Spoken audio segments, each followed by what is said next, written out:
સસરાએ છે ને સુરતમાં લગ્ન ચાલતા ત્યારે જમાઈને મસ્ત મજાનું હેલ્મેટ ગિફ્ટમાં આપ્યું. જમાઈએ કીધું આનું શું કામ છે, કોઈ હેલ્મેટ થોડી ગિફ્ટમાં આપે. એટલે સસરાજીએ કીધું કે મારી પોરીને છે ને મારી બૈરીએ મસ્ત મજાનું મોટું વેલણ આપેલું છે કરિયાવરમાં, એટલે તું આ હેલ્મેટ પહેરીને જ ફરજે. આ સુરતી ભાષાની મજા જ કંઈક અલગ છે. ત્યાંની બોલી જેવી અલગ છે ને, ત્યાંનું કલ્ચર પણ એવું જ અલગ છે.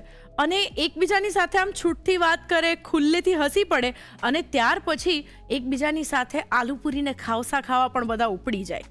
અને સવાર પડે ત્યારે ઘરમાં લોચો ન આવે તો ન ચાલે. અને આજે આ રસોડે આપણે જ્યારે સુરતના સ્વાદની વાત કરવાનો હોય તો પછી દીપિકાબેનને તો બોલાવવા જ પડે ને. એટલે દીપિકા આવ્યા છે અને સુરતની મસ્ત મસ્ત રેસિપીઝ બનાવવાના છે. ખમણ, લોચો, આલુપૂરી, ખાવસા એ બધું તો આ રસોડે બની જ ગયું છે, પણ આજે દીપિકા બનાવવાના છે સૌથી પહેલા સરસ મજાના ચીઝી પિઝા પિનવિલ. ત્યાર પછી બનાવશે ઈદડા, પણ મેક્સિકન ઈદડા. અને પછી જમીલાબેન બનાવશે ફૂડી લોકોને માટેના સ્પેશિયલ અનિયન પરાઠા. તો ચાલો આ બધી મસ્ત મજાની ડિલિશિયસ વાનગીને માણવા માટે શરૂ કરી દઈએ આપણી સ્વાદભરી સફર, જેમાં હું છું તમારી સાથી ધ્વનિ ત્રિવેદી.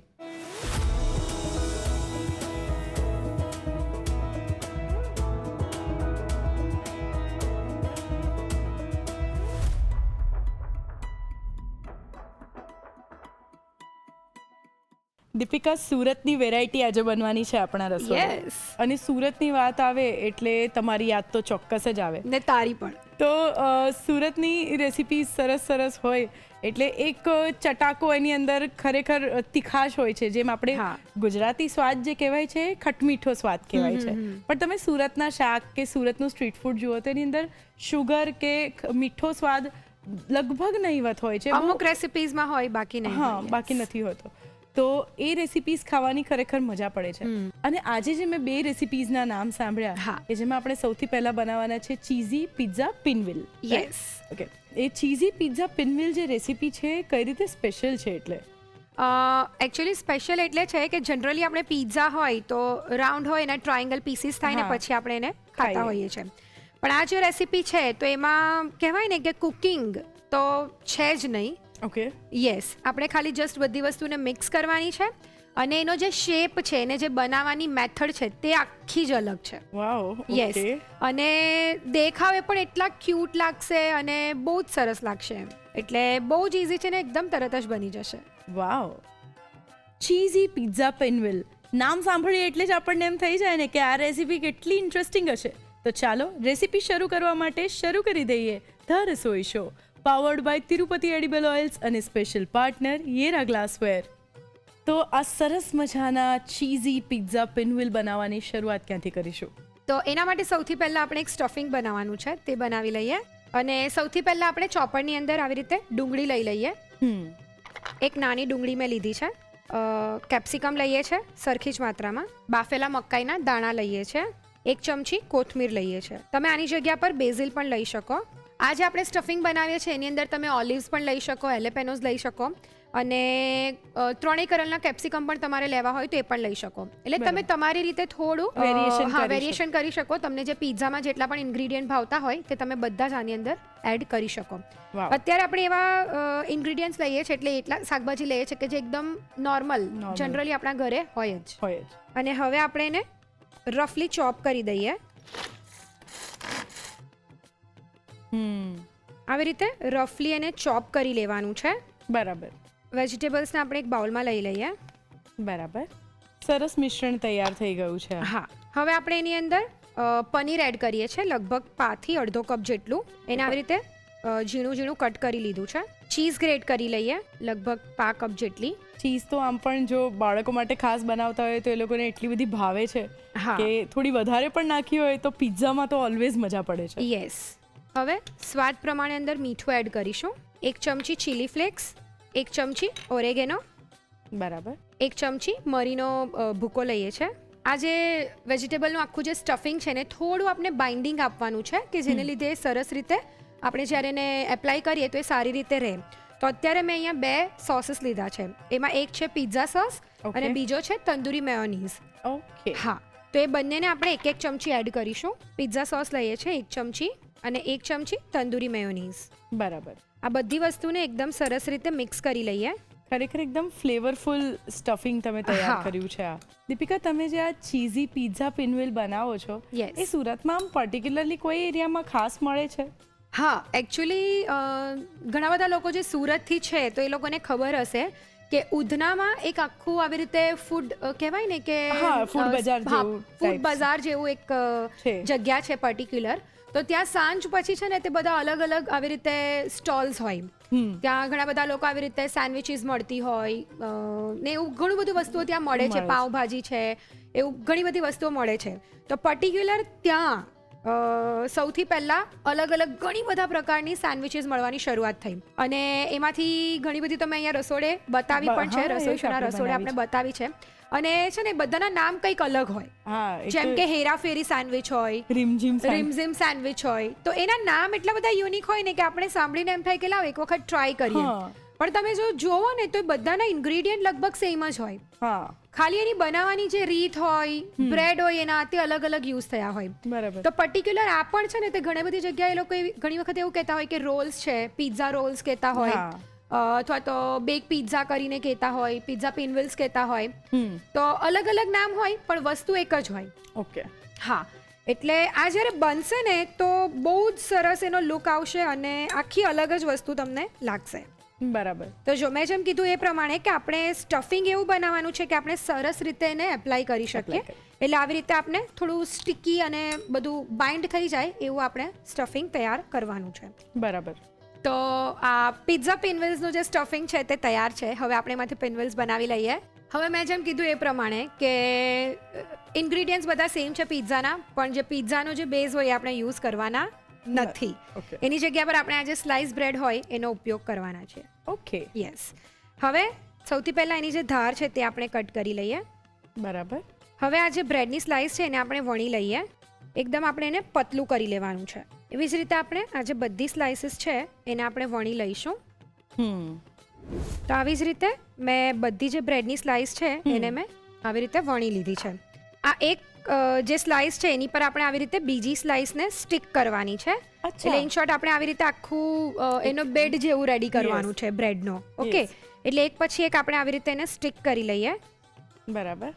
પાણી થોડું આવી રીતે એપ્લાય કરીશું એટલે આરામથી સ્ટિક થઈ જશે. અચ્છા.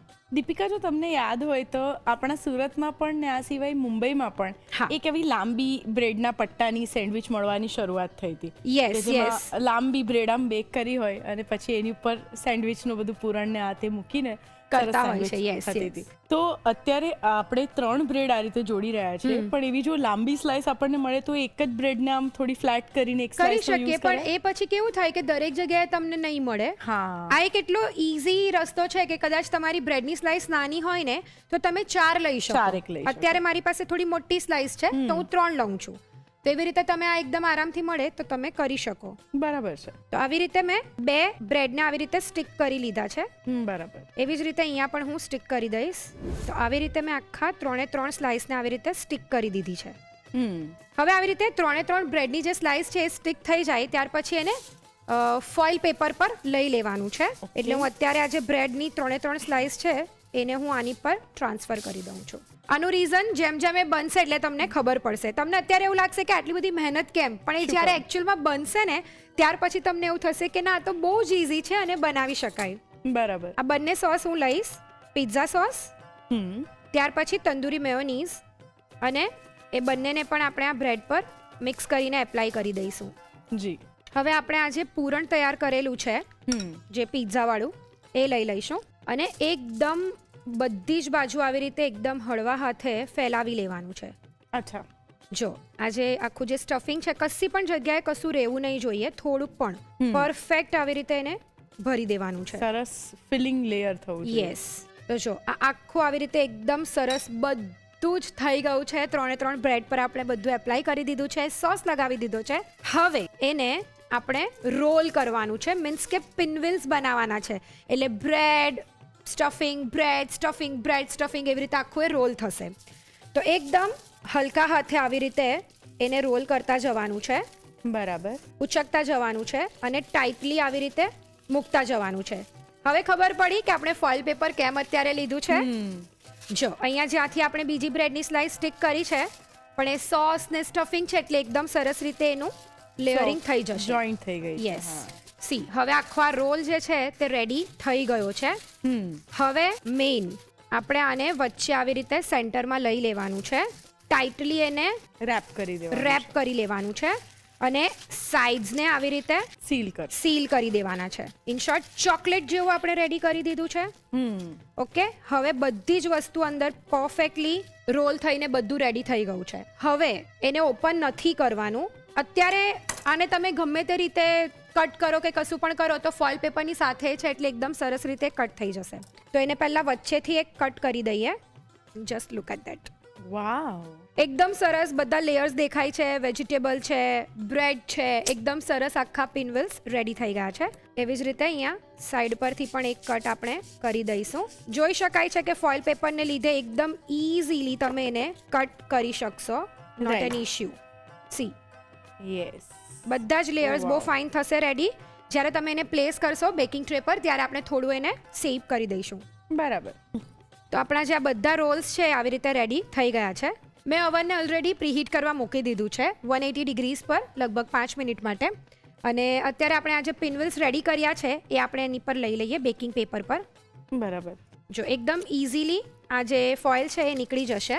હવે અત્યારે તમને એવું લાગે કે એનો શેપ થોડો રાઉન્ડ નથી તો તમે એને થોડું આવી રીતે શેપ કરી શકો છો. બરાબર. એવી જ રીતે બધા પિનવેલ્સને આપણે લઈ લઈએ.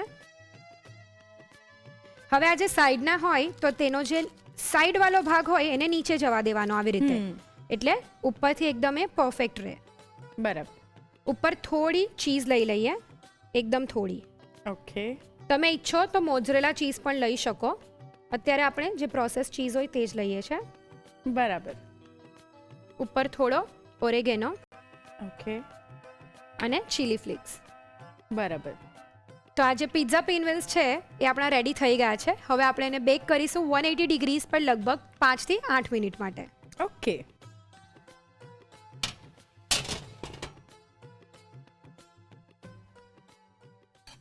પિઝા પિનવેલ્સ તૈયાર થઈ ગયા છે બેક થઈને. તો હવે આપણે એને સર્વ કરી દઈએ. શ્યોર. તમે જો આની ઉપર મોઝરેલા ચીઝ પણ એડ કરશો ને તો બહાર જે ખબર આમ એકદમ એક વ્હાઇટ કલરનું એક લેયર હોય એ પણ થશે. પણ અત્યારે આપણે ફક્ત પ્રોસેસ ચીઝ એડ કરી છે એટલે ઉપર તમને અત્યારે આવી રીતનું દેખાશે, પણ ટેસ્ટમાં કોઈ જ ફરક નહીં પડે. અને દીપિકા, અત્યારે તો આપણે ઓવનમાં સરસ બેક કરી દીધા, પણ જો ઘરે ઓવન ન હોય તો આપણે એને કઈ રીતે બેક કરી શકીએ? તો પણ તમે બનાવી શકો છો. જો તમારા ઘરે ઓવન નહીં હોય તો જે તવી હોય એક મોટી નોનસ્ટિક તવી લેવાની છે અને એની ઉપર તમે એને થોડું બટર લગાવીને તમે એને શેકી શકો. અને એની ઉપર કંઈક ઢાંકવા માટે એવું લેવાનું કે ઊંધી કોઈ કડાઈ હોય કે એવી રીતે કે જે તમે એની ઉપર મૂકો જે ડિસ્ટન્સ રહે. હા, એટલે અંદરથી એકદમ સરસ રીતે, એટલે આ જે એની જે ધાર છે સાઈડની એ પણ સરસ રીતે એ ક્રિસ્પી થઈ જાય. તો તમે એવી રીતે પણ બનાવી શકો છો. બરાબર. તો ધ્વનિ, ઘણા બધા લોકો તારી જેમ પણ એવા હશે કે જેને પિઝાના જે જાડા જાડા બેઝ છે એ નહીં ભાવતા હોય, તો બસ એવા લોકો માટે એકદમ ઝટપટ તૈયાર થઈ જાય એવા પિઝા પિનવેલ્સ તૈયાર છે.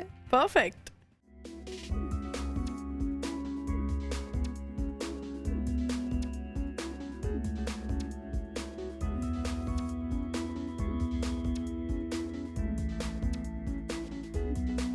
ચીઝી પિઝા પિનવેલ્સ બનાવવા માટે જોઈશે પૂરણ બનાવવા માટે ડુંગળી 1 નંગ, કેપ્સિકમ 1 નંગ, બાફેલા મકાઈના દાણા પા કપ, કોથમીર 1 ચમચી, પનીર પા કપથી અડધો કપ, ચીઝ 2 ક્યુબ, મીઠું સ્વાદ પ્રમાણે, ચીલી ફ્લેક્સ 1 ચમચી, ઓરેગાનો 1 ચમચી, મરીનો ભૂક્કો 1 ચમચી, પિઝા સોસ 1 ચમચી, તંદૂરી મેયોનીઝ 1 ચમચી. અસેમ્બલ કરવા માટે જોઈશે bread, pizza sauce, tandoori mayonnaise, cheese, oregano અને ચીલી ફ્લેક્સ. ચીઝી પિઝા પિનવેલ્સ બનાવવાની રીત.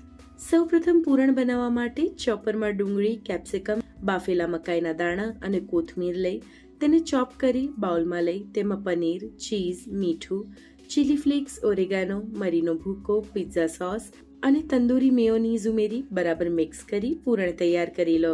બ્રેડની કિનારીને કટ કરી બ્રેડને વણી ત્રણેય બ્રેડને પાણીની મદદથી આ રીતે ચોંટાડી ફોઇલ પેપર પર લઈ બ્રેડ પર પિઝા સોસ અને તંદૂરી મેયોનીઝ લગાડી ઉપર પૂરણ મૂકી આ રીતે રોલ વાળી કટ કરી ફોઇલ પેપર કાઢી બેકિંગ ટ્રેમાં મૂકી ચીઝ, ઓરેગાનો અને ચીલી ફ્લેક્સ ભભરાવી પ્રીહીટેડ ઓવનમાં 180 ડિગ્રી પર 5 થી 8 મિનિટ માટે બેક કરી લો. પિનવ્હીલ સરસ બેક થઈ જાય એટલે તેને સર્વ કરો. તો તૈયાર છે ચીઝી પિઝા પિનવ્હીલ્સ. સો દીપિકા, મસ્ત મજાના ચીઝી પિઝા પિનવ્હીલ્સ આપણે બનાવ્યા Yes. અને ખરેખર ઇટ વોઝ રિયલી ડિલિશિયસ. હા, અને અત્યારે હવે આપણે બનાવવાના છીએ મેક્સિકન ઈદડા. યસ. ઈદડા તો ખરેખર બહુ ફેમસ વેરાયટી છે ને મને નાનપણથી ઈદડા બહુ ભાવે છે. હા, અને જે સુરતમાં ઈદડા મળે સફેદ એકદમ થોડા મોળા અને ખાલી મરીના સ્વાદવાળા, એ બીજા ક્યાંય મને મળ્યા નથી. In fact Yes. ઘણા બધા લોકો મેં એવા જોયા છે કે જે લોકોને ઢોકળા અને ઈદડાની વચ્ચેનો ભેદ જ ફરક ખબર નહીં નથી હોતો. ખબર હોય. Yes, correct. Yes. તો ઈદડા ઓલરેડી એકદમ સરસ સ્વાદના હોય છે, મોળા હોય છે, અને તમે એની અંદર મેક્સિકન ટ્વિસ્ટ ખાસ આપ્યો છે. યસ. ઓકે, તો હવે આપણે આ મેક્સિકન ઈદડા બનાવવાની શરૂઆત ક્યાંથી કરીશું? બસ સૌથી પહેલાં તો આપણે એક ખીરું જોઈશે અને મેક્સિકનનું એક સ્ટફિંગ બનાવવાનું છે, મેક્સિકન સ્ટફિંગ. અચ્છા. અને પછી આપણે એને એસેમ્બલ કરશું. બરાબર. તો એના માટે સૌથી પહેલાં ઈદડા, જેમ કીધું એ પ્રમાણે, કે ઘણા બધાને ખબર જ નથી કે વોટ ઇઝ ઈદડા. ઘણા બધાને એવું જ લાગે કે ઈદડા, ઢોકળા, ખમણ, એટલે જે નોન ગુજરાતીઝ છે ને તો એનો ભેદ ખબર જ નથી નથી. પડતી. એ લોકોને માટે બધું એક જ છે.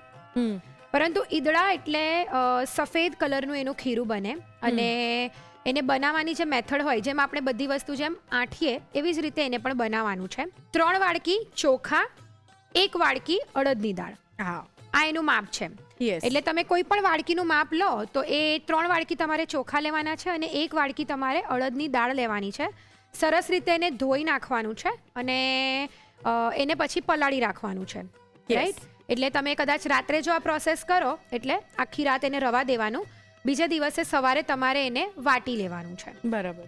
અને એકદમ ઝીણું એને વાટવાનું છે. એ ખીરું એકદમ ઝીણું હોવું ઝીણું જોઈએ. વટાવવું જોઈએ. અને જ્યારે તમે એને વાટો ત્યારે અડધી વાડકી, એટલે તમે જે માપ લીધું છે એની અડધી વાડકી અડધો કલાક પહેલાં પલાળેલા પૌવા એને પલાળી રાખવાના. અડધો કલાક પહેલાં તમે ક્રશ કરો ને એના અડધો કલાક પહેલાં સવારમાં એને પલાળી રાખવાના અને બધી વસ્તુને પછી ક્રશ કરવાનું છે અને પછી એનો આથો આવવા દેવાનો છે. રાઈટ. ઘણાને છે ને થોડા ખાટા ઈદડા પણ ભાવતા હોય છે.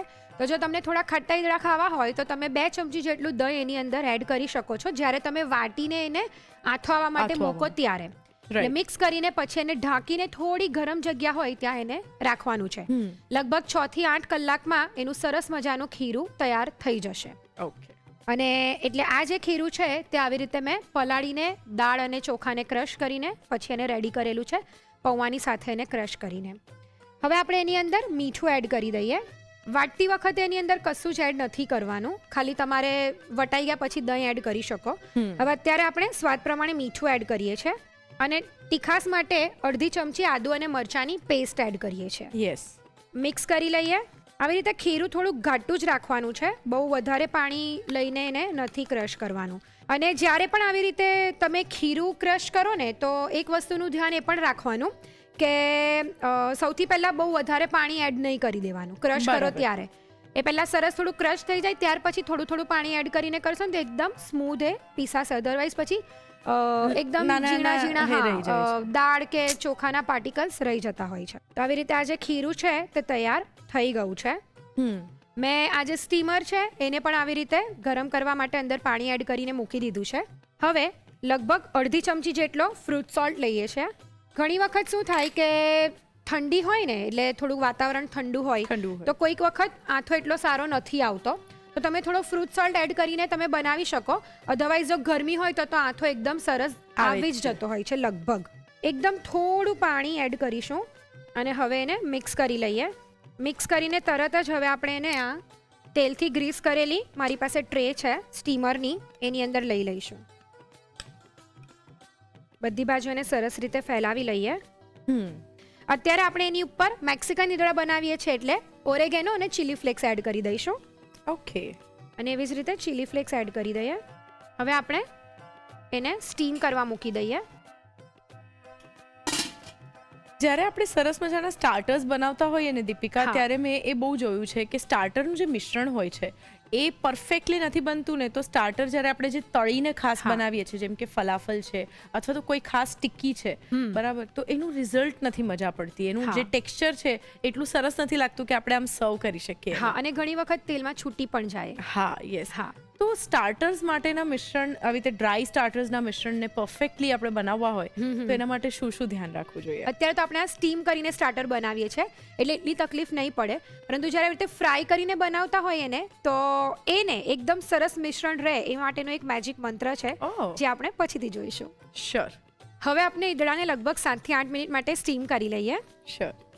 તો હવે આપણે મેક્સિકન ઈદડા બનાવવાના છીએ, તો મેક્સિકન એક મસાલો આપણે તૈયાર કરવાનો છે, તો એ કરી લઈએ. શ્યોર. એક નાની ચમચી તેલ લઈએ છે અને 1 ચમચી બટર લઈએ છે. મેં અહીંયા જે લસણ હોય એને જસ્ટ મેં છીણી લીધું છે. રાઈટ. તમે એકદમ ઝીણું ઝીણું કટ પણ કરી શકો, તો બરાબર. એ લઈશું 1 મોટી ચમચી. એટલે લસણનો સ્વાદ એકદમ આગળ પડતો છે. યસ, એને આપણે આમ તો બદામી રંગનું થવા દેવાનું છે, પણ એ થોડું સતળાય એટલે એની અંદર આદુ અને મરચાંની પેસ્ટ આપણે સાંતળી લઈશું. ઓકે. 1 નાની ચમચી લઈએ છે. આપણે આ લસણને થોડું બદામી રંગનું થાય ત્યાં સુધી હવે સાંતળી લઈશું. જે લસણ છે એકદમ સરસ રીતે બ્રાઉન થઈ ગયું છે. હવે આપણે એની અંદર ડુંગળી લઈ લઈએ. ઓકે. લગભગ 1/2 કપ જેટલી ડુંગળી લઈએ છે, 1/2 થી અડધો કપ જેટલી. બરાબર. અને એને હવે આપણે થોડી સાંતળી લેવાની છે. ડુંગળી આવી રીતે થોડી સતળાઈ જાય એટલે હવે આપણે એની અંદર મેક્સિકન એટલે કલરફુલ વેજીટેબલ્સ, તો હું Yes. અત્યારે 3 કલરના કેપ્સિકમ અંદર એડ કરું છું. તો સૌથી પહેલાં લીલા કેપ્સિકમ 2 ચમચી, પીળા કેપ્સિકમ 2 ચમચી બરાબર. અને લાલ કેપ્સિકમ 2 ચમચી. ઓકે. બાફેલા મકાઈના દાણા લીધા છે, એ પણ 1 થી 2 ચમચી. 1/2 કપ જેટલા રાજમા લીધા છે, 1/2 કપ પનીર. ઓકે. બધી વસ્તુને મિક્સ કરી લઈએ. સ્વાદ પ્રમાણે મીઠું એડ કરી દઈએ. અત્યારે આપણે આદુ અને મરચાંની તીખાશ એડ કરેલી છે, એ પ્રમાણે તમે લાલ મરચું એડ કરી શકો. અત્યારે આપણે અડધી ચમચી લઈએ છીએ. બરાબર. 1 ચમચી ચીલી ફ્લેક્સ, 1 ચમચી ઓરેગેનો, 1 ચમચી શેકેલા જીરાનો પાવડર. બરાબર. મિક્સ કરી લઈએ. હવે આપણે ટામેટાની પ્યુરે એડ કરીએ છીએ, 1/2 કપ જેટલી. અચ્છા. આ કુક કરેલા ટામેટાની પ્યુરે છે, એટલે કુકરમાં જ એને મેં બાફી લીધા છે અને એને જસ્ટ ક્રશ કરી લીધા છે. અચ્છા. મિક્સ કરી લઈએ અને હવે આપણે એને થોડું કૂક થવા દેવાનું છે, જ્યાં સુધી આ બધું જે મિક્સર છે તે એકબીજા સાથે આવી રીતે આમ બાઇન્ડ થઈ જાય. જોઈ શકાય છે કે પાણીનો જે ભાગ છે તે લગભગ બળવા આવ્યો છે. હવે 1 ચમચી ટમેટો કેચઅપ એડ કરીએ છીએ. બરાબર. 1 ચમચી કોથમીર, 1 ક્યુબ ચીઝ. બરાબર. આપણે અત્યારે આજે મેક્સિકન મસાલો બનાવીએ છીએ, એ આમ કહેવાય ને કે આખું બધી વસ્તુને હોલ્ડ કરે ને એવી રીતનું થોડુંક લમ્પી મિક્સર રેડી કરવાનું છે. બરાબર. મિક્સ કરી લઈએ. ચીઝને લીધે બધું એકદમ સરસ બાઇન્ડ થઈ જશે અને આવી રીતે રેડી થઈ જશે. આ જે મસાલો છે મેક્સિકન એ તૈયાર થઈ ગયો છે. ઈદડાને એક વખત ચેક કરી લઈએ. શ્યોર. ખૂબ સરસ તૈયાર થયા છે. યસ, એકદમ સોફ્ટ આવી રીતે ઈદડા તૈયાર થઈ ગયા છે. હવે આપણે એને કાઢીને લગભગ 15 મિનિટ માટે એને એકદમ સરસ ઠંડા કરી લેવાના છે. અચ્છા. ત્યાર પછી જ આપણે એને કટ કરીશું. ઓકે. તો ધ્વનિ, આ જે ઈદડા છે તે બનીને તૈયાર થઈ ગયા છે અને એને મેં એકદમ સરસ ઠંડા કરી દીધા છે. જોઈ શકાય છે કે એકદમ આવી રીતે બાઉન્સ બેક થાય છે, એટલે એકદમ સ્પોન્જી ઈદડા Spongy. તૈયાર થયા છે. અને જો તમે આવી રીતે એને પુલ કરશો ને તો હા. એ આખું આવી રીતે પ્લેટથી નીકળી જશે. પણ તમારે એકદમ સરસ રીતે એને તેલ લગાવીને ત્યાર પછી જ આવી રીતે ઈદડાને અંદર પૂરવાના છે. હવે આપણે નોર્મલ ઈદડા તો બનાવતા નથી. હા. નોર્મલ જનરલી કટ થતા હોય સ્ક્વેરમાં અને એને સર્વ થતા હોય, પરંતુ અત્યારે આપણે એની અંદર આપ્યો છે એક ટ્વિસ્ટ મેક્સિકન ઈદડાનો. તો મારી પાસે આવી રીતે રાઉન્ડ કટર છે, એનાથી હું આવી રીતે એને રાઉન્ડ કટ કરી લઈશ ઓકે. અને ત્યાર પછી આપણે એને સર્વ કરીશું. જો એકદમ સરસ આવી રીતે તૈયાર થઈ ગયા છે અને જોઈ શકાય છે કે એકદમ આવી રીતે સોફ્ટ તૈયાર થયા છે. તો આવી જ રીતે આપણે બધા કટ કરી લઈએ રાઉન્ડ. હવે ઘણી વખત એવું થાય કે આજુબાજુના આ જે બચી જાય તો તેને શું કરવાનું, તો એનો પણ એક મસ્ત રસ્તો તમને બતાવી દઉં. આ જે ઈદડા છે તેને એકદમ સરસ ઠંડા કરી લેવાના અને પોસિબલ હોય તો એને ફ્રીજમાં મૂકી દેવાના. બરાબર. ત્યાર પછી એને મિક્સિંગ જે જાર હોય, ગ્રાઇન્ડર હોય, એની અંદર લઈ લેવાના. થોડી કોથમીર અંદર એડ કરી દેવાની, ઓહ. થોડી ખાંડ, મીઠું અને લીલા મરચાં, હા. આ બધી વસ્તુ એડ કરીને એને ક્રશ કરી લેવાનું છે. તો ઓહ. એકદમ ટેસ્ટી ચટણી તૈયાર થઈ જશે. યસ. એટલે જનરલી સુરતમાં ઘણી બધી જગ્યાએ આવી રીતે લોચો હોય, ખમણ હોય, ઈદડા હોય, તેની સાથે લાઇટ ગ્રીન કલરની એક ચટણી મળતી હોય છે. હા, તો એ જનરલી આવી રીતે ખમણમાંથી જ બનતી હોય, ઈદડામાંથી જ બનતી હોય, હા. લોચામાંથી જ બનતી હોય.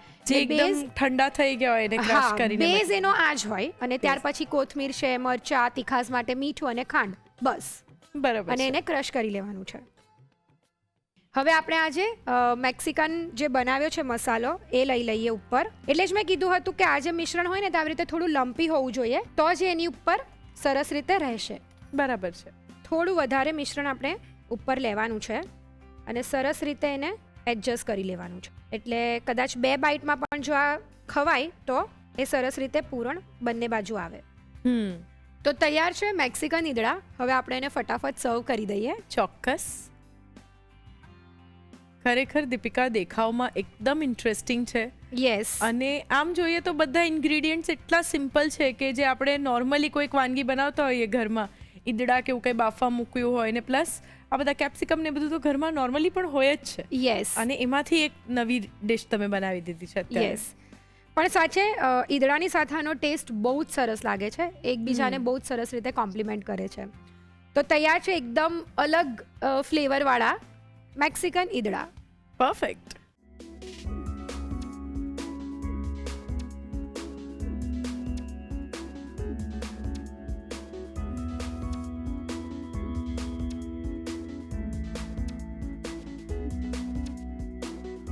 મેક્સિકન ઈદડા બનાવવા માટે જોઈશે ખીરું બનાવવા માટે ચોખા 3 વાટકી, અડદની દાળ 1 વાટકી, પૌવા અડધી વાટકી, મીઠું સ્વાદ પ્રમાણે, આદુ મરચાંની પેસ્ટ અડધી ચમચી, ફ્રૂટ સોલ્ટ અડધી ચમચી, પાણી 1 થી 2 ચમચી. મેક્સિકન મસાલો બનાવવા માટે જોઈશે સમારેલી ડુંગળી પા કપ, સમારેલા લીલા કેપ્સિકમ 2 ચમચી, સમારેલા પીળા કેપ્સિકમ 2 ચમચી, સમારેલા લાલ કેપ્સિકમ 2 ચમચી, બાફેલા મકાઈના દાણા 1 થી 2 ચમચી, બાફેલા રાજમા પા કપ, પનીર પા કપ, તેલ 1 ચમચી, બટર 1 ચમચી, છીણેલું લસણ 1 મોટી ચમચી, આદુ મરચાંની પેસ્ટ 1 ચમચી, મીઠું સ્વાદ પ્રમાણે, લાલ મરચું અડધી ચમચી, ચીલી ફ્લેક્સ 1 ચમચી, ઓરેગાનો 1 ચમચી, શેકેલા જીરાનો પાવડર 1 ચમચી, ટામેટાની પ્યોરી પા કપ, ટમેટો કેચઅપ 1 ચમચી, કોથમીર 1 ચમચી, ચીઝ 1 ક્યુબ. અન્ય સામગ્રીમાં જોઈશે ઓરેગાનો અને ચીલી ફ્લેક્સ ઈદડા પર ભભરાવા માટે. મેક્સિકન ઈદડા બનાવવાની રીત. સૌપ્રથમ આથો આપીને તૈયાર કરેલા ખીરામાં મીઠું અને આદુ મરચાંની પેસ્ટ ઉમેરી બરાબર મિક્સ કરી તેમાં ફ્રૂટ સોલ્ટ અને પાણી ઉમેરી મિક્સ કરી ખીરાને ગ્રીસ કરેલી સ્ટીમરની પ્લેટમાં લઈ ઉપર ઓરેગાનો અને ચીલી ફ્લેક્સ ભભરાવી સ્ટીમરમાં મૂકી ઢાંકીને 7 થી 8 મિનિટ માટે સ્ટીમ કરી લો. ઈદડા સરસ સ્ટીમ થઈ જાય એટલે તેને ઠંડા કરી લો. મેક્સિકન મસાલો બનાવવા માટે કડાઈમાં તેલ અને બટર ગરમ કરી લસણ લઈ સાતળી આદુ મરચાંની પેસ્ટ ઉમેરી તેને પણ સાતળી તેમાં ડુંગળી ઉમેરી તેને પણ સાતળી 3 કલરના કેપ્સિકમ, બાફેલા મકાઈના દાણા, બાફેલા રાજમા અને પનીર ઉમેરી બરાબર મિક્સ કરી લો. તેમાં મીઠું, લાલ મરચું, ચીલી ફ્લેક્સ, ઓરેગાનો અને શેકેલા જીરાનો પાવડર ઉમેરી મિક્સ કરી તેમાં ટામેટાની પ્યોરી ઉમેરી 2 થી 3 મિનિટ કૂક કરી લો. તેમાં ટમેટો કેચઅપ, કોથમીર અને ચીઝ ઉમેરી મિક્સ કરી મેક્સિકન મસાલો તૈયાર કરી લો. ઈદડાને ગોળ કટરથી કટ કરી તેની ઉપર તૈયાર કરેલો મસાલો મૂકી સર્વ કરો. તો તૈયાર છે મેક્સિકન ઈદડા.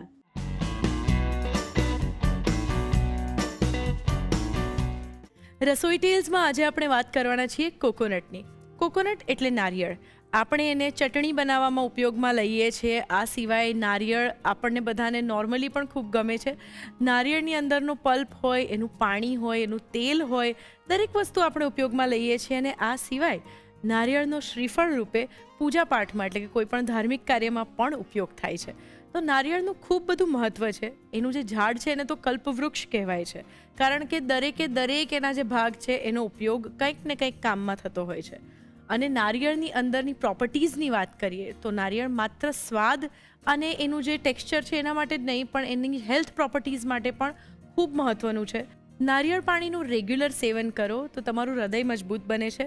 નારિયેળ પાણી ઠંડક આપે છે, એટલે જો તમને એસિડિટીનો પ્રોબ્લેમ રહેતો હોય તો પણ નારિયેળ પાણીનો ઉપયોગ કરવો જોઈએ. આ સિવાય હાઇડ્રેશન તો આપે જ છે, એટલે સ્કિન હેલ્થ માટે બહુ સારું છે. નારિયેળના તેલની વાત કરીએ તો નારિયેળનું તેલ કુકિંગ માટે પણ વપરાય છે. હેર અને સ્કિન માટે પણ એકદમ મોઇશ્ચરાઇઝિંગ એજન્ટનું કામ કરે છે. અને આ સિવાય નારિયેળનું રેગ્યુલર સેવન કરવાથી તમારા હાડકાં અને દાંત પણ બહુ મજબૂત બને છે. તો જો નારિયેળના આટલા બધા ફાયદા હોય તો પછી એનો ઉપયોગ આપણે રેગ્યુલરલી કરવો જ જોઈએ.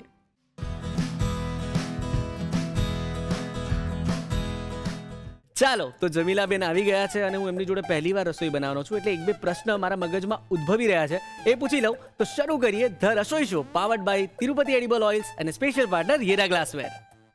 હેલો જમીલાબેન, કેમ છો? બસ મજામાં. તું કેમ છે? હું એકદમ મજામાં. આજે આપણે જે ઓનિયન પરાઠા બનાવવાના છે, બરાબર, એની વાત પછી તમારા મત મુજબ એક ગુજરાતીની ડેફિનેશન શું? ગુજરાતી એવો હોવો જોઈએ અને હોવો જ હોય છે જ કે સવાર ઉઠે એટલે વિચાર કરે કે શું નાસ્તામાં, તો નાસ્તામાં ફાફડા, જલેબી, ભજીયા, ઢોકળા, હાંડવો એવું બધું જ જોઈએ. બરાબર. એ ગુજરાતી 100%. બરાબર. પછી સવારે નાસ્તો કરતો હોય એ ગુજરાતી બપોરનો વિચાર કરે કે હવે બપોરે શું ખાવા મળશે. તરત વાઈફને પૂછે, બેનને પૂછે, માને પૂછે. પછી એ બપોર જમતો હોય ત્યારે પૂછે સાંજે ચામાં શું છે મમ્મી આજે કંઈક, બરાબર. અને ચા નાસ્તો સાંજે 5 વાગે કરે અને ત્યારે પૂછે કે ડિનરમાં શું છે. એનું નામ ગુજરાતી. ખાઈ પીને જલસા કરે એ માણસ એટલે ગુજરાતી. તો ચાલો આપણે કરીએ. અચ્છા, જો હવે ઓનિયન પરાઠા બધા જ બનાવે છે, પણ આપણો આ રસોઈ શો છે એટલે એમાં કંઈક તો નવું હોય જ, બરોબર. એટલે આ ઓનિયન પરાઠા જે બધા બનાવે છે એવા નથી, થોડા હટીને છે. મારો ટચ છે અંદર. એટલે હટીને છે એટલે તમે એવું નહીં કહેતા કે હર્ષ બનાવશે હટીને? હર્ષ મને ખબર છે, હર્ષ બનાવતો નથી. હર્ષ ખાલી ખાય છે અને ડિસ્ટર્બ કરે છે. મને અરે ખબર છે. બાપરે. મેં જોયેલું છે. ડુંગળી લીધી છે એક નંગ, એકદમ ઝીણી સમારી છે. હવે આની અંદર આપણે ફક્ત મીઠું નાખી અને એને રેસ્ટ આપવાનો, એટલે એનું પાણી બધું છૂટી. ઓકે. ચપટીક મીઠું નાખીએ છીએ. આટલી ડુંગળી જેટલું જ નાખવાનું મીઠું, વધારે નહીં નાખવાનું. પાછળથી બીજું નાખીશું આપણે. ઓકે. મીઠું નાખી ઢાંકીને 5-10 મિનિટ રહેવા દઈએ. ઓકે. હવે આપણે પરાઠાનો લોટ બાંધી દઈએ. ઓકે. અત્યારે મેં મેંદો લીધો છે. તમે એકલો ઘઉંનો લઈ શકો, એકલો મેંદો લઈ શકાય, 2 અડધો લઈ શકાય, મલ્ટીગ્રેન લઈ શકાય, બરાબર. પણ મેંદાના પરાઠા એ મેંદાના પરાઠા છે. કોક દિવસ તો ખવાય. અરે એક કપ મેંદો લઈએ છે. સ્વાદ મુજબ મીઠું, ચપટી. જનરલી લોકો તેલ નથી નાખતા, પણ હું હંમેશા 1 ચમચી તેલ તો નાખું જ છું. એ પણ સ્પેશિયલ જગ્યા કરીને. હા, એને જગ્યા કરીને નાખવાનું અને એને પહેલા મોઈ લેવાનો લોટ. ઓકે. હા, જો થોડું પાણી નાખી અને લોટ બાંધવાનો. પરાઠાનો લોટ બહુ કઠણાઈ નહીં બાંધવાનો અને બહુ ઢીલો પણ નહીં બાંધવાનો. ઓકે. હવે છે ને એને રેસ્ટ આપવાનો. રેસ્ટ આપવો ખૂબ જ જરૂરી છે, તો સરસ પરાઠા કે પૂરી જે કંઈ તમે બનાવવાના હોય રોટલી તો સરસ બને. એટલે 10-15 મિનિટનો રેસ્ટ આપીએ. પરફેક્ટ. સામાન્ય રીતે ઓનિયન પરાઠા એવા બને કે જે આપણે ડુંગળીની અંદર મીઠું નાખ્યું ને એ રહેવા દે, વધારે ક્વોન્ટિટી લે. પણ જ્યારે આપણે અત્યારે ડુંગળી 3 પ્રકારની લઈશું. એક કાચી ડુંગળી કે જેમાં મીઠું નાખ્યું એ લઈશું. બીજી એવી ડુંગળી લઈશું કે એને સાંતળીને લઈશું, કે ખાલી એનું પાણી બળી ગયું છે અને સંતળાયેલી હશે. ત્રીજી ડુંગળીનો બી રસ્તો હશે. આ ફ્રાય ઓનિયન છે, એ હું ઘરેથી કરીને લાવી છું, બરાબર. ને તમારા પાસે ના હોય તો અત્યારે તમે કરી શકો છો. પરફેક્ટ. બરાબર. અને ત્યાર પછી એની અંદર મસાલા બનાવી અને સ્ટફિંગ કરીશું. એકદમ હટીને ટેસ્ટ લાગશે. ક્યા વાત હે. તેલ વધારે નહીં લેવાનું, ફક્ત સાંતળવા પૂરતું છે. હવે આ મેં ધાણી અને જીરું કાચા જ કચરા વાટી લીધા છે. ઓકે. બરાબર. હવે આ તેલમાં ઉમેરીશું 1/2 ચમચી ધાણી અને 1/2 ચમચી જીરું. ઓકે. સાંતળવાથી એનો ટેસ્ટ બહુ સરસ લાગે. સામાન્ય રીતે લોકો નાખતા હોય છે, એમનેમ શેકેલા હોય ને એ જ નાખે. જ્યારે આ ફ્રાય થશે ને તેનો ટેસ્ટ બહુ સરસ આવશે. બળી ના જાય એનું ધ્યાન રાખવાનું. યસ. હવે એક નંગ ડુંગળી લીધી છે, વચ્ચે જે સ્લીટ કરીને કાપી લીધી છે. ઓકે. હવે આને ફક્ત એનું પાણી બળે ત્યાં સુધી જ થવા દેવાની, અને બ્રાઉન થવા દેવાની નથી. ઓકે. એટલે બહુ બધું ધ્યાન રાખવું પડશે. હા. જો હવે આ સંતળાઈ ગઈ છે, ગેસ ઓફ કરી દે. આની અંદર મીઠું હમણાં કંઈ જ નહીં નાખવાનું. યસ. હવે એને બાઉલમાં કાઢી લઈએ. હવે આને થોડીક ઠંડી થવા દેવી પડશે. કોઈ પણ મસાલા કરતા પહેલ સ્ટફિંગ ઠંડુ હોય તો સારું, ઓકે યસ. એટલે એ યાદ રાખવાનું. જો આ ડુંગળી ઠંડી થઈ ગઈ છે સાંતળેલી. હવે આ મીઠું નાખેલું છે એમાં પણ પાણી છૂટી ગયું હશે. હવે એને એક મલમલના કપડામાં લઈ અને નિતારી લઈએ. બરાબર, ઓકે. જો કેટલું બધું પાણી નીકળ્યું. હવે આ થઈ ગઈ છે ને આ મિશ્રણમાં જ આપણે લઈ લઈએ ડુંગળી. 2 ડુંગળીનો બિરસ્તો કર્યો છે મેં. ચાલો બિરસ્તો લઈએ છે. 5 કપ જેટલો બિરસ્તો લઉં છું અત્યારે હું. હવે એની અંદર આપણે બધા મસાલા કરી દઈએ. પેલી ડુંગળીમાં આપણે મીઠું નાખ્યું હતું એનું ધ્યાન રાખવાનું ઓકે. છે, બરાબર. હા હા હા યસ. એટલે પછી વધારે ના થઈ જાય એ. લીલા મરચાં લઈએ છે, તીખા છે લીલું મરચું 1 નંગ લઉં છું. આદુ લઈએ છે ઝીણું સમારીને અડધી ચમચી. કસૂરી મેથી લીધી છે મેં, આ શેકેલી છે ઓકે. 1 ચમચી જેટલી. ધાણા લઈએ છે 2 ચમચી. હવે હંમેશા જ્યારે પણ ડુંગળીની કોઈ પણ વાનગી બનાવીએ તો એની અંદર અજમો નાખવાનો. ઓકે. આનો ટેસ્ટ બહુ સરસ લાગે. અને અજમો ડાયજેશન માટે પણ બહુ હા, સારો બહુ છે. સરસ. 5 ચમચી અજમો લીધો છે મેં આવી રીતે રસ કરીને એ Okay. ઉમેરીએ. હવે નાખીએ છીએ એની અંદર મરચું. લીલું મરચું નાખ્યું છે એ ધ્યાનમાં રાખી અને ઘરમાં ખવાતું હોય એ પ્રમાણે નાખવાનું. આપણે નાની 1 ચમચી અત્યારે મરચું નાખી. થોડુંક ધાણા જીરું અડધી ચમચી. પરફેક્ટ. હવે આ બધું મિલાવી લઈએ આપણે. જો આવી રીતે સરસ મિલાવી દેવાનું કે મસાલા સરસ બધામાં ભળી જાય. યસ. આપણી પાસે સ્ટફિંગ રેડી છે. હમ. લોટને રેસ્ટ આપી દીધો છે. હવે એને મસળી લઈએ આપણે. ઓકે. અડધી ચમચી તેલ લઈએ છે. જો કેટલો સરસ લોટ બંધાયો છે. યસ. તેલથી સરસ કેળવી લેવાનું એને. એટલે રેસ્ટ આપવો ખાસ જરૂર છે આને. આપણે એના 2 પરાઠા કરીશું. ઓકે. બહુ મોટા નહીં બહુ નાના નહીં એવા. હવે એને અટામણ લઈ અને વણી લઈએ. અત્યારે આપણે ગોળ પરાઠા કરીશું. ઓકે. બરાબર. હવે સ્ટફિંગ ભરી લઈએ. સ્ટફિંગ સાવ ઓછું હોય ને તો મજા ના આવે પરાઠા. ઓબ્વિયસલી હવે ફળ આટલું મસ્ત બનાવ્યું છે તો પછી તો 4 ચમચી લીધી છે મેં સ્ટફિંગ. હવે આવી રીતે ભેગું કરી દેવાનું. બિગ મોમો. બિગ મોમો. બસ મોમો જ છે.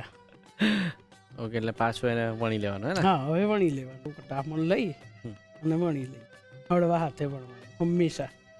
જો આ વણાઈ ગયું છે એવી રીતે બીજો પણ વણી લઈએ પછી શેકીએ આપણે. ઓકે. જો હવે આ પણ વણાઈ ગયો છે. હવે આપણે શેકી લઈએ. શેકવામાં આપણે બટરનો ઉપયોગ કરીશું. ઓકે. બટર, ઘી, તેલ ગમે તે, પણ પંજાબી પરાઠા છે એટલે ઓબ્વિયસલી જોઈશે જ. તવો ગરમ થઈ ગયો છે. આપણે જે પહેલો વણ્યો છે ને એ જ મૂકી દઈએ. ઓકે. પહેલા કાચા પાકા શેકી લેવાના અને પછી જ બટરથી શેકવાના. ઓકે. બરાબર. જો આવી રીતે એને કાચા પાકા શેકી લેવાના. બરાબર. બંને આપણે શેકી લઈએ ત્યાર પછી એને ફ્રાય કરીએ. ઓકે. હા, એકદમ મસ્ત ક્રિસ્પી. ક્યાં બાત હે. બીજી બાજુ બી શેકાઈ ગયો છે. બરાબર. Yes. હવે એને કાઢી લઈએ. હવે એ જ રીતે આપણે બીજો શેકી લઈએ. ઓકે. જો કાચા પાકા પરાઠા શેકાઈ ગયા છે. હવે આપણે સરસ અને ક્રિસ્પી શેકી લઈએ Okay. બટરમાં. બરાબર. હવે આ તવો નહીં ચાલે. આપણે બીજું લઈએ છે. થોડો ધારવાળો લેવાનો. ઓકે. બટર બળે નહીં એટલા માટે 1 થી 1.5 ચમચી આપણે તેલ લઈએ છીએ. એકલું બટર ગરમ થાય ને તો બળે. હવે એની અંદર આપણે બટર લઈએ છીએ. હવે મૂકી દઈએ પરાઠો. બહુ જ ગરમ નહીં થવા દેવાનું. બહુ ગરમ થવા દઈએ ને તો શેકાતા પહેલાં જ બળી જશે. જો હવે આ રીતે થોડા ફેરવતું જવાનું. ગેસ મીડિયમ રાખવાનો છે આપણે. ઓકે. જ્યારે પણ એને ફ્લિપ એટલે કે ફેરવવાનું હોય ત્યારે આનાથી નહીં ફેરવાનું. હું આનાથી આમ ફેરવું તો તને છાંટા ઉડે અથવા મને ઉડે. બરાબર. એટલે એ વાતનું ધ્યાન રાખવાનું ખાસ. આ રીતે આમ ફેરવવાનું. એકવાર શેકેલો હોય ને પછી તમે આવી રીતે કરો ને તો બહુ લાંબો સમય સુધી ક્રિસ્પી રહેશે એ પરાઠા. ઓકે. અને ફેરવી લઈએ. શું વાત છે. જોયા એકદમ સરસ ક્રિસ્પી થઈ ગયો છે. કાઢી લઈએ. એ જ રીતે આપણે બીજો શેકી લઈએ. આ રીતે પહેલો શેક્યો ને એવી રીતે આને પણ એકદમ સરસ ક્રિસ્પી શેકી લઈએ. હવે ગરમા ગરમ પરાઠાને સર્વ કરી દઈએ. યસ. જો એની ઉપર એક્સ્ટ્રા બટર પણ મેં તને આપ્યું છે. હો. યસ. જો હવે આ છે ને વટાણાનું શાક મેં સર્વ કર્યું છે. તમે બટાકાનું કરી શકો, મિક્સ વેજીટેબલ કરી શકો. આ અથાણું છે. ઓકે. આ દહીં છે. વાહ વાહ. અને શું ઈચ્છા ઓપ્શન હોય તો તમે કેચઅપ પણ સર્વ કરી શકો. બધા ઓપ્શન અવેલેબલ છે. હા, બધા જ છે. જો જે ભાવે એ પ્રમાણે તમારે ખાઈ શકાય. તો તૈયાર છે એકદમ ટેસ્ટી એવા ઓનિયન પરાઠા, સાથે સબ્જી છે, દહીં છે, કેચઅપ છે ને અચાર છે. હવે કશું જોઈએ? બસ હવે ખાલી એ જ જોઈએ. તમને પણ જોઈએ પરાઠા સાથે કે હજી? હા, મને ખબર છે રીત જોઈએ છે ને, તો ચાલો રીત લખી લો.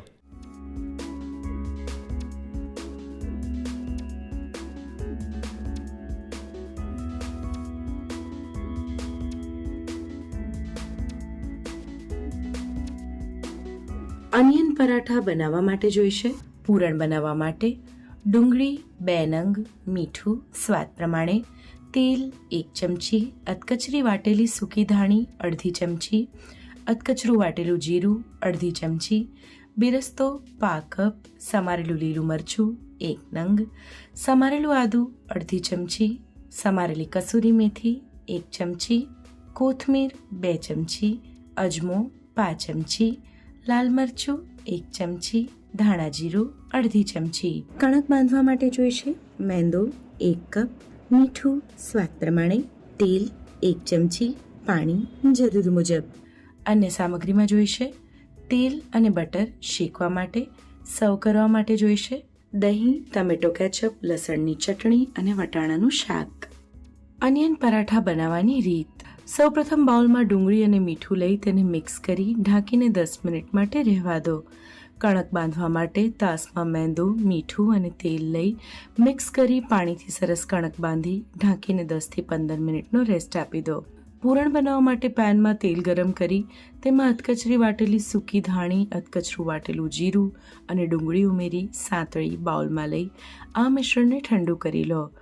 રેસ્ટ આપી દીધેલી ડુંગળીને કપડામાં લઈ તેમાંથી પાણી નિતારી સાંતળેલી ડુંગળીમાં લઈ તેમાં બિરસ્તો, મીઠું, લીલા મરચાં, આદુ, કસૂરી મેથી, કોથમીર, અજમો, લાલ મરચું અને ધાણા જીરું ઉમેરી મિક્સ કરી પૂરણ તૈયાર કરી લો. રેસ્ટ આપી દીધેલી કણકને તેલથી કેળવી લુઓ લઈ અટામણ લઈ વચ્ચે પૂરણ મૂકી આ રીતે વાળી તવા પર પરાઠાને કાચા પાકા શેકી લો. તવા પર તેલ અને બટર લઈ પરાઠાને બંને બાજુથી બદામી રંગના થાય ત્યાં સુધી શેકી પરાઠા તૈયાર કરી લો. પરાઠાને દહીં, ટમેટો કેચઅપ, લસણની ચટણી અને વટાણાના શાક સાથે સર્વ કરો. તો તૈયાર છે અનિયન પરાઠા. ઘણી વખત જ્યારે સ્ટાર્ટર તમે ઘરે બનાવો તો એનું જે મિશ્રણ હોય છે તે થોડું ઢીલું પડી જતું હોય છે અને એને કારણે જ્યારે પણ તમે એને ફ્રાય કરો તો એ છૂટી જતા હોય છે તેલની અંદર. તો આવું ના થાય એના માટેનો આ રહ્યો મેજિક મંત્ર. જ્યારે પણ આવી રીતના કોઈ પણ તમે સ્ટાર્ટર બનાવો તો એની અંદર જે મોઇશ્ચર હોય એની માત્રા જે છે તે બહુ જ ઓછી કરી દેવાની હોય છે. તો બ્રેડ એ એકદમ બેસ્ટ ઓપ્શન છે એના માટે. તમે કોર્નફ્લાવર તો એડ કરી જ શકો છો, પરંતુ જો તમે વધારે માત્રામાં કોર્નફ્લાવર એડ કરો તો એનો ટેસ્ટ સારો નહીં આવે. પરંતુ ફ્રેશ બ્રેડને તમે જસ્ટ મિક્સર ગ્રાઇન્ડરમાં થોડી ક્રશ કરી લો એટલે એકદમ સરસ એ ક્રશ થઈ જાય અને ત્યાર પછી તમે જે બનાવેલું મિશ્રણ છે એની અંદર તમે એને સરસ રીતે મિક્સ કરી લો. તો એકદમ સરસ રીતે જે મોઇશ્ચર છે તે એબ્ઝોર્બ કરી લેશે. મિશ્રણ જે છે તે એકદમ પરફેક્ટ થઈ જશે અને એમાંથી પછી તમે જો સ્ટાર્ટર બનાવશો તો એ એકદમ પરફેક્ટ બનશે. ઓનિયન પરાઠા ટેસ્ટી પણ, હેલ્ધી પણ, સાથે સાથે કમ્ફર્ટ પણ દરેક સ્વાદમાં. અને આજના જે પરાઠા હતા ને બોસ, મારા માટે તો એકદમ લઝીઝ અને પંજાબમાં પહોંચી જાય ને એવો ટેસ્ટ હતો. હવે તમે પણ આવું કંઈક ફૂડી સ્પેશિયલમાં બનાવવા માંગતા હોય અને સાથે સાથે અમારા સુધી પહોંચવા માંગતા હો તો શું કરવાનું? આ એડ્રેસ છે યાર, ફટાફટ મોકલી આપો તમારી રેસીપી. ધ રસોઈ શો, કલર્સ ગુજરાતી, બીજો માળ, સંભવ હાઉસ, જજીસ બંગલો રોડ, બોડકદેવ, અમદાવાદ 380054. અમારું ઈમેલ આઈડી છે rasoishow@colorsgujarati.com.